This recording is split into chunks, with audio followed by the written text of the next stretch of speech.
Hello everyone, ಇವತ್ತು ಒಂದು ಇನ್ಸ್ಟೆಂಟಾಗಿ rice Baat ಹೇಗೆ ಮಾಡೋದು ಅಂತ ನೋಡೋಣ ಬನ್ನಿ. ಫಸ್ಟಿಗೆ ಆಯಿಲ್ ಹಾಕಿ ಬೇಳೆ, ಉದ್ದಿನ ಬೇಳೆ ಸ್ವಲ್ಪ ಫ್ರೈ ಮಾಡ್ಕೊಳ್ಳಿ.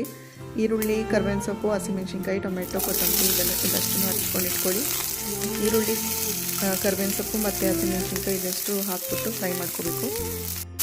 ಸ್ವಲ್ಪ ಲೈಟಾಗಿ ಫ್ರೈ ಮಾಡ್ಕೋಬೇಕು, ಜಾಸ್ತಿ ಡೀಪಾಗಿ ಫ್ರೈ ಮಾಡ್ಕೋಬೇಡಿ. ಅದಾದಮೇಲೆ ನೆಕ್ಸ್ಟ್ ಟೊಮೆಟೊನ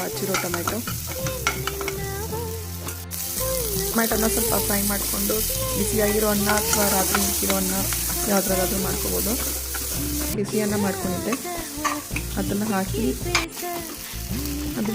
ಸ್ವಲ್ಪ ಮಿಕ್ಸ್ ಮಾಡ್ಕೊಳ್ಳಿ.